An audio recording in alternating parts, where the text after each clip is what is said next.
everyone. Welcome to the NBA Breakdown, coming at you on a Sunday.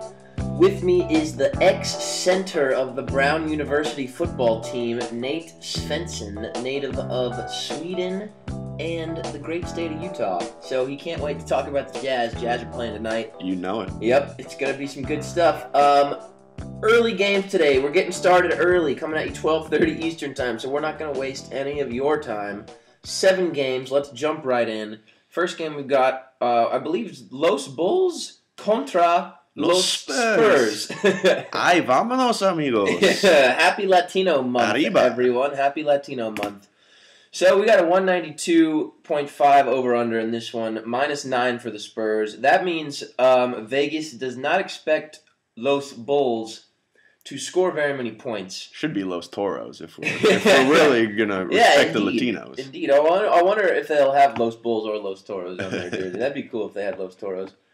Anyway, guys, for this one, Kawhi Leonard's playing well recently. Tony Parker has finally started to string together a few decent games. So it looks like Tony Parker is back to being playable, which is nice. Seeing him around the 4K range, not playing, getting 10 fantasy points a night it was hard for the soul. Yeah, Tony Parker's someone I highlighted for this game. I'm really interested to see how he does. I don't think that, crew of backup point guards in Chicago is, particularly the best on the defensive end.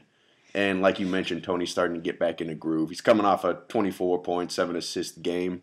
And I'm looking for a good game out of him tonight. Yep, especially against the Rose/Butler-less Bulls. They just lost. I mean, losing those type of athletes on the defensive end, you can't really make up for that. Right. You can put in Frikola Mirotic and hope you get some more. Some I love him. I love him. I can't wait for you to talk about him in about 5 seconds. But you know what? Why don't you just talk about Frikola Mirotic right now? He's not a bad play today. He's not at all. He's been playing really well. He only had 10 points in their last game, but prior to that, he was averaging like 21 or something over the last 3 games. I'm concerned about the Bulls as a whole. They're coming off a real stinker of a performance against Indiana.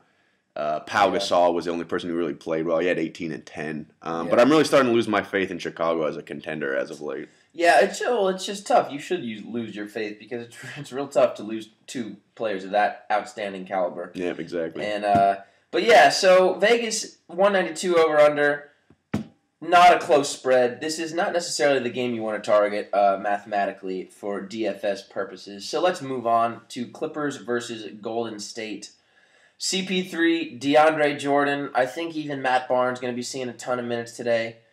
Anything else you're seeing from this one? I mean, I'm excited for this game. Me too. 2 of the most high-powered offenses in the NBA, and led by, in my opinion, the 2 best point guards in the NBA. No offense to Steph Curry. So I'm really looking forward to watching Steph and CP3 go at it.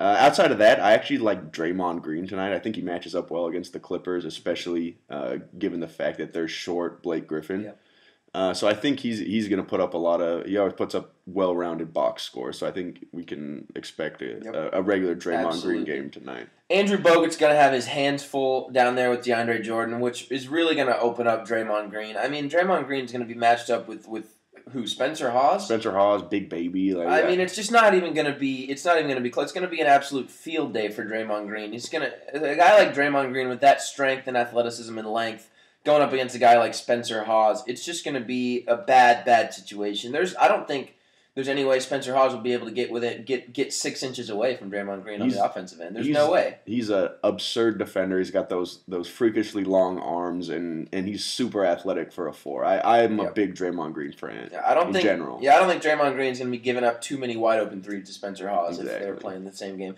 For the Golden State Warriors, I mean, clearly the whole game. This is the game you want to target today. We've got the highest over/under. We've got not necessarily a close spread, but look for the Clippers to keep it close.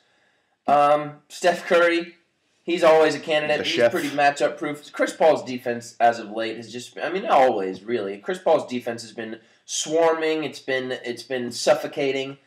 Klay Thompson is your guy, I think, in this one. He's been shooting the ball around 30% as of late, but Klay Thompson, throughout his entire career, has always been an incredibly streaky shooter. He really has. I mean, he is one of the best shooters in the NBA, but there's no denying the fact that he is a streak shooter. And I think we saw that with the streak that he was putting on earlier in the season. And now he just cooled off a little bit. So look for Clay to bounce back in no time If you pick him when he's streaking upwards, that's exactly how you make money. One little interesting tidbit I would like to keep my eye on going forward is that the Clippers just signed Lil Nate Robinson. Yeah, nice. It's only a 10-day contract, but he's played under Doc Rivers before back in Boston, so he knows the system, and he's going to get minutes. Because to be honest, their bench is pretty horrific outside of Jamal Crawford. So I think it'll be interesting to keep an eye on what he does in terms of the stats he puts up. So I guess we'll just have to wait and see on that. It's definitely a question mark as of right now for those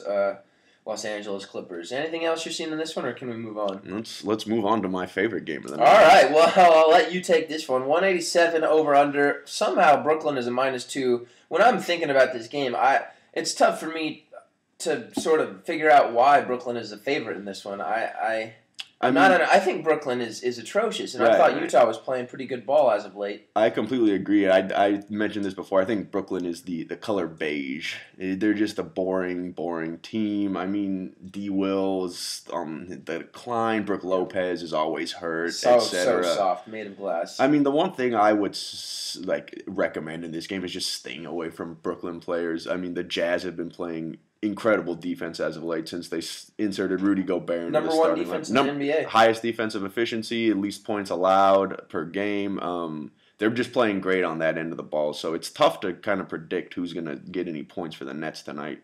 Mm-hmm. Allen Anderson, shooting guard slot coming at you from Brooklyn. Definitely a good value play. He's hit value for me the last couple days. He's the one guy I would look at for Brooklyn, sort of a safe value play. He's still floating around there, around minimum salary. Hayward, Gobert, Favors. You know what? Bask Monster was saying, guess who the highest ratio guy for the Utah Jazz was today? Who's that? Trevor Booker. Trevor Booker. He's a hustle guy. I love watching Trevor Booker play. Just comes in off the bench, goes 100 miles per hour, and he's a guy that can get you 10 and 7. So I guess I have to ask you, Trevor Booker, baskmonster.com projects him to have 18 fantasy points from a $3K salary, which is definitely a good play. What do you think, fantasy point-wise, Trevor Booker is going to get? Let's see Nate Svensson projections versus the Bask Monster projections. You know what? He's been playing really well as of late. I'm going to go 22 to 24 points. Wow. To be honest with you, he's coming off a couple back-to-back double-digit games. I think this is Brooklyn doesn't really have any backup bigs. It's a good matchup. So he's going to come in, be able to get some put-back dunks, run the floor and stuff. So it'll be exciting. I think the bigs of Utah in general are gonna have a field day against the front line of Brooklyn. Yep. And also best defense in the league, not one of the best teams in the league. I think this is a low over-under, the lowest of the night, I believe. You stay away from this game for the most part. From a fantasy, from my fan perspective, I'll be watching. You better believe that. But this is not the most exciting fantasy game of all time. No, it's certainly not. So let's move on to the Charlotte Hornets versus the Detroit Pistons. Pistons are a 1-point favorite, 193.5 over-under. All right, for Charlotte, I like Mo. I like Big Al. They've been playing great. They've been playing well. I like Mo. I like Big Al. For the Pistons, I like Drummond. I like Reggie, and I like Monroe. I don't know what else there is to really take away from this game. The fantasy point value for both of these teams is remarkably concentrated. Right. And I think this is just an interesting game in general. This is a playoff basketball game. Both of these teams are fighting to get in, which is kind of sad. Yeah, teams of these caliber, but that's just the way the cookie crumbled in the East this year. Yep. But like you said, Mo Williams, Big Al, they're both playing great on the offensive side of the ball. So those are two guys I would look at in this game. Yeah, definitely. And Big Al Jefferson's salary is still floating around there on the low 8K, high 7K. Yeah. He's definitely a great candidate to hit value. And also Andre Drummond, 7,700. That's pretty cheap. And Al Jefferson is not known for his defense. Yeah, believe me, I watched him for 3 years in Utah, and he's maybe worse than Enes Kanter at the defensive position. Silky smooth as can be on the offensive end, but on that defensive end, he certainly doesn't like banging with the big guys down there. He would rather give up a nice little layup. But he'll put up his 20 and 11. So you bet he will. He's a good fantasy play. Reggie Jackson's been putting up some nice games recently. I mean, he's an incredibly talented player. He was in a horrible situation in Oklahoma City. It was really sad to see him go like that.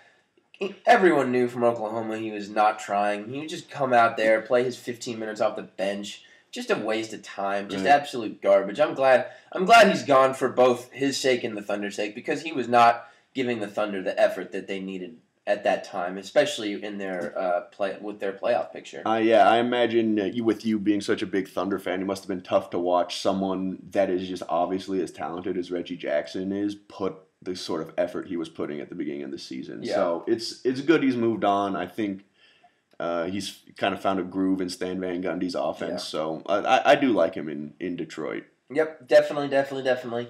Moving on, this next game is very interesting from a fantasy perspective. We have the Boston Celtics versus the Orlando Magic. No spread nor over-under as of yet. If you had to guess, what would you place this over-under at with these two teams? I'm sort of thinking high 190s, low, maybe like a 201.5 over-under. That's what I would My knee-jerk was 202. So yeah, 202, 203. Sometimes Boston can give up a ton of points. Orlando doesn't necessarily score a ton of points. Right.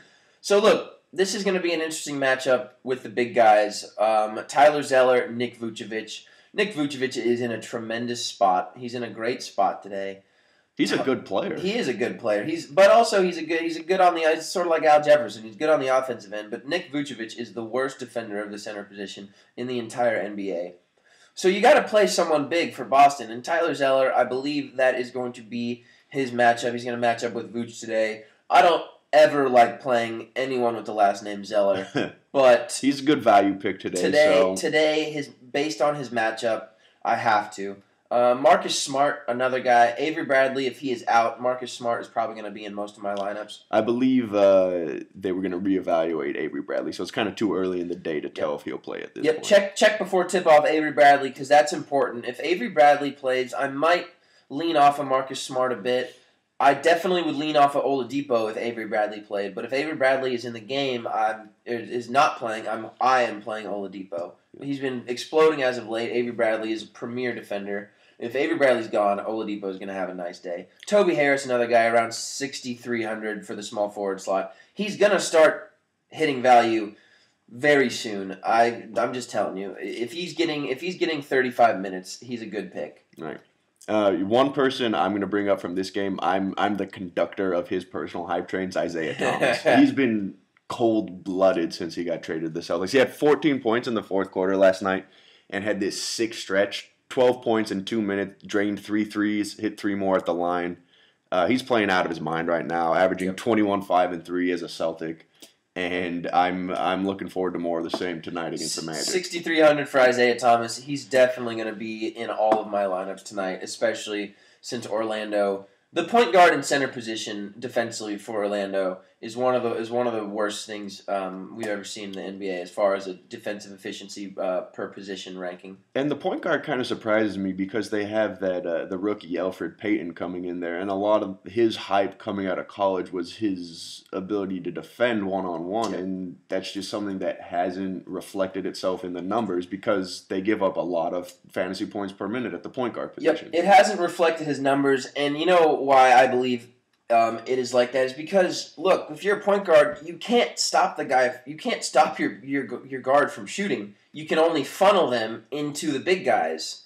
And when you get funneled in Nick Vucevic, you just get point guards making layups all day. Right. So I think Nick Vuce is not only responsible for his atrocious center ranking, I think he is also contributing to Orlando giving up a massive amount of fantasy points to point guards. That the center position makes a huge difference. Like even going back to my Jazz, once they put Rudy Gobert, a big center in there, the entire team looks better defensively because you have that big guy patrolling the paint. It's really an entirely underrated process of basketball, a part of basketball, and the Magic just lack that right now. Yeah, I mean, as a point guard, you clearly can't try and block your opponent's shot every time because you're going to foul out of the game in about 5 minutes if you do that. You have to stay with him, you have to stay in front of him, and you have to funnel them to the big guys down there. When you're funneling him into an actual funnel, it's going to go in the basket. It's tough. All right, so let's move on. We got your guys, Vooch, Toby, Oladipo, Marcus Smart, Isaiah Thomas, Tyler Zeller for Boston.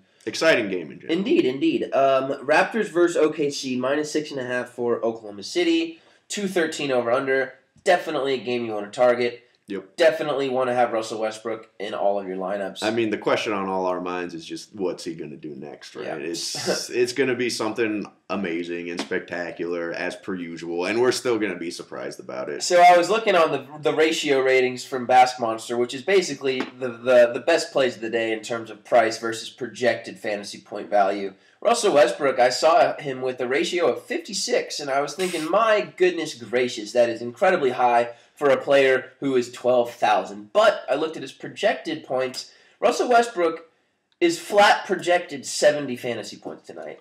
I think that's the first time we've seen a 70-point projection off of Basketball. I mean, just the stats he's putting up right now. You can talk about him being too aggressive, taking too many shots. It doesn't matter. Just the raw the individual performances that he's putting are just spectacular. Yeah. It's like Kobe in his prime. We haven't seen a guy take this kind of attitude into games since the 08 Kobe. So yeah. It's cool to watch as a fan. It's remarkable. So Russell Westbrook, Serge Ibaka definitely makes a good play as well. Mm-hmm. The Raptors are struggling. I mean, the Raptors are not bringing it up. Yep. They just haven't been playing well lately. Hopefully Lowry gets some of his swagger back because he was playing great at the beginning of the season. Yep. But I really like OKC in this game. I think the spread was 6.5, and the way Toronto's been playing, it's a big spread, but I would still take OKC to cover it. Yep. And another thing for the Toronto side of the ball, when Russell Westbrook's giving these just crazy performances where he's shooting 14 of 38 and he's going 20 of 24 from the line, when a guy like that is missing 25 shots on average per game, the amount of extra possessions that the other team gets, the amount of extra quick possessions when teams are lazy on transition defense, because if you're a member of the Thunder team, and you're playing with Russell Westbrook, he's going to shoot it every other time. So half of the time, you're just running down the floor for no specific reason because Russell Westbrook's going to shoot it. That, in turn, makes the Thunder pretty lazy in transition defense sometimes. Russell Westbrook could be a great on-ball defender. Russell Westbrook does not pay attention on defense. Yep. Point guards leak out. They get open threes on Russell Westbrook all the time. If Kyle Lowry's hitting the three, I believe he's going to hit. If he's making his shots, if he's just having a decent game, I think we're going to get 3 threes from Kyle Lowry, which, from his cheap and price tag, Kyle Lowry is definitely going to hit value this game. There's going to be a point where Kyle Lowry starts hitting value again. Yeah. Like we said, he's in a slump right now, but he's a incredible point guard, and he's going to start putting it together again. Yep. Maybe it's tonight, maybe it's the next game. It's tough to predict. You got to listen to me. He is in a very good spot this game against the Thunder. With the pace of play of the Thunder, Russell Westbrook gets the ball, dribbles down the court, and shoots it every time. That means there's going to be a ton of rebounds where they're going to have fast break opportunities all day long. And Kyle Lowry is a great transition fast break point guard. He's going to get some points. Sorry for taking so long talking about him. DeMar DeRozan, another guy. I like him in this matchup. For Toronto, Valanciunas, definitely, he's worth a look. It's a Sunday. Is it Sunday? Yeah, it's Sunday. It's Sunday. Eastern Europeans on Sunday. I'm playing Jonas Valanciunas. I mean, and he's got Kanter. He's got Kanter guarding him. Yep. So you're right. Kanter fast. He's going to get a lot of rebounds because there's going to be a lot of missed shots by the Thunder. He's going to have not a great defender on him when he's got the ball on offense. So keep an eye on Valanciunas. Yeah, breaking development. It's Sunday, and we've got 2 Eastern Europeans playing today: Nick Vucevic and Jonas Valanciunas. Both going to exceed value. Lock it in. Yep. You heard it here first. The executive producer of this program is from Poland, and so he'll be happy to hear our focus on Eastern Europe. I can't. Sundays, Nick Vooch on Sundays, you guys, is a monster. I think maybe when everyone else goes out and parties, Nick Vooch stays in and reads a book or something, and comes out on Sundays. He's a good Catholic and just absolutely balls. All right, let's move on to our last game: Mavericks versus Lakers. 202.5 over under. Who's favored in this one? We've got Dallas by 7. Dallas by 7. Rajon Rondo. It's time to play Rajon Rondo in all of your lineups. It is just for this game. You have to do it. You don't have a choice. So Rajon Rondo. Anyone else for the Dallas Mavericks? Tyson Chandler definitely worth a look. I can't.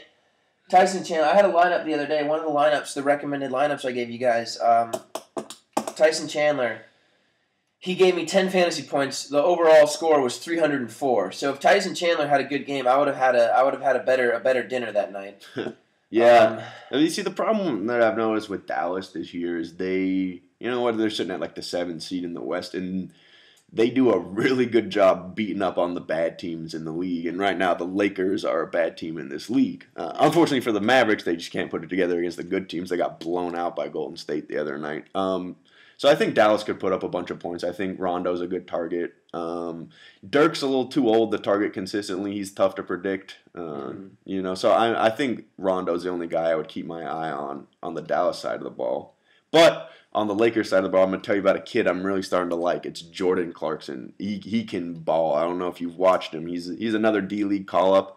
But he dropped 25, 6, and 4 on Mike Conley the other night. And Mike's one of the best defensive point guards in the league. I got a nice clip Johnny Boy's going to edit in of Jordan Clarkson throwing down from a few games ago. But I really, really like him. He's playing well. He's a cheap value right now, so I would target Jordan Clarkson. Yep. Would you avoid Jeremy Lin, or would you target Jeremy Lin? I like Jeremy Lin too. It's one of the few positions the Lakers can do anything on the offensive side of the ball because they're both playmakers. I don't trust Carlos Boozer or Wayne Ellington to score points, and so I would target both Lin and Clarkson at the point guard position. I think that's definitely a good route to take. Anything else you're seeing from this one? I mean, it's been recently. It's been tough to pick these Dallas Mavericks, and this Lakers team is just atrocious. So you're going to want to have some of them. Definitely going to want to have Rondo. There are more exciting games, but you dip your toe in this game and try to diversify by picking players from other games as well. So for our recommended lineup, we're going to start with Russell Westbrook at the point guard because how else can you start your lineup right now? Allen Anderson at the shooting guard slot, 3.3K, hopefully going to give us 15 to 20 fantasy points like he's been doing as of late. Matt Barnes, 4,100. He's listed as questionable. If he does indeed play at 4,100 for the allotment of minutes that he's going to be getting, I think he makes an excellent value play at the small forward position. And last I heard, he was going to play in the game. Well, that's excellent. Power forward, we did not talk about him enough or at all during the initial review of the games, but Brandon Bass is going to be my power forward because he's a starting power forward against the Orlando front court, which is, in my opinion, the worst front court defensively in the entire league. So Brandon Bass, look for him to get 20 actual points, 7-8 rebounds. I think Brandon Bass is definitely going to hit his 25 fantasy points that he needs to give you that value threshold. Tyler Zeller, another value play at the center. Going up against Nick Vucevic, been doing it the entire season. My lineups always feel more comfortable when I can play a center going up against Nick Vucevic. I'm serious. Isaiah Thomas, 6,300 going against Orlando. Great matchup, great player. Like I said in the podcast, I'm on the conductor of that hype train. Exciting stuff. All right, 7,700. This is where some people may disagree with me, but I'm going to play Kawhi Leonard at 7,700 against this Bulls team. They're a 9-point favorite, so they're expected to sort of blow them out of the water. And I think if they're going to blow them out of the water, it's going to be because Kawhi Leonard has a good game. Yeah, and if you listen to this podcast, you know how much you like Kawhi Leonard. So and it's been working out for you. So I guess we'll see. It has. He had a pretty awesome game last couple days ago. Al Jefferson is my center. Andre Drummond, he should be good defensively, but sorely he is not. He's bad defensively. He leaves his feet all the time. He doesn't stay with his man. He loses you. A guy like Al Jefferson is going to eat Andre Drummond alive. But also look for Andre Drummond to have a good game statistically himself. But Al Jefferson, I think, for 7,700 is the guy you want to target just because he's going to get the points from rebounds and points. Andre Drummond just going to get him from rebounds this game. So that's about it for the lineup. Definitely, there's a lot of guys you can play. Pretty much anyone we talked about in the podcast is in play. This is just one version of the lineup. Definitely subject to change if any recent developments happen. But that's about all I've got for you today. Nate, you got anything else? That's everything on my end. All right, perfect. Best of luck in your contest. Have a wonderful Sunday. Thanks for listening.